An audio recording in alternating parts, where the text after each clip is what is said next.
Monsieur le Président, je vous parle au nom de Kim Song-man parce qu'il est jeune comme moi, parce qu'il a une mère, des parents, des amis qu'il aime et qu'il est en prison injustement. Vous ne l'avez jamais vu, Monsieur le Président, et son sort dépend de vous.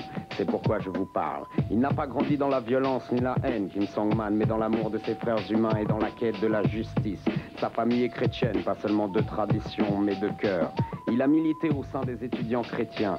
Dans les universités américaines, il a découvert la démocratie.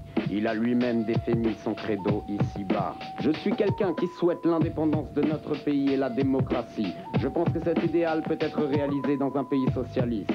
Telle était sa conviction. Elle faisait de lui un opposant, pas un criminel, ni un espion. Il est un prisonnier d'opinion. Et c'est pourquoi je vous demande, Monsieur le Président, de libérer Kim Song-man.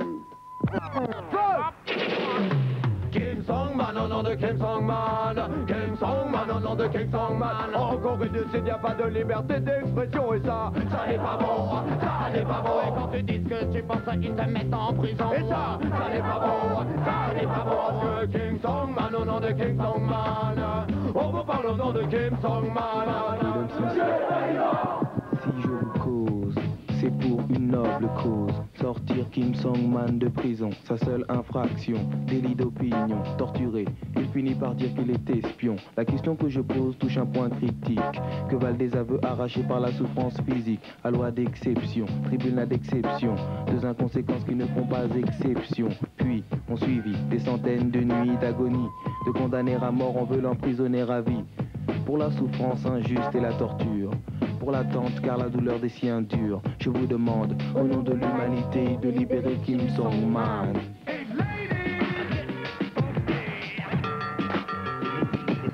Monsieur le Président, je vous parle au nom de Kim Song-man. Détenu depuis déjà 5 ans, sont aimés d'avoir une opinion et prôner un régime contraire au retrait de la partie publiquement. Pour cela, il a été emprisonné et torturé, condamné à mort puis à perpétuité. Être démocrate de conviction et militer pour ses opinions devrait être légal dans un État respectant le droit de l'homme. Prisonnier d'opinion dans son pays, loin de ses parents et loin de ses amis. Les saisons pour lui se succèdent sans rien apporter de ce qui fait le bonheur de tous les humains. Dans la force de la Chine, que 34 années, c'est un homme de conviction, un homme de pensée qui peut servir les siens et son pays. Donc au nom de sa mère, au nom de sa sœur, au nom de ses amis à travers le monde, je vous demande, Monsieur le Président, de libérer Kim Song-man.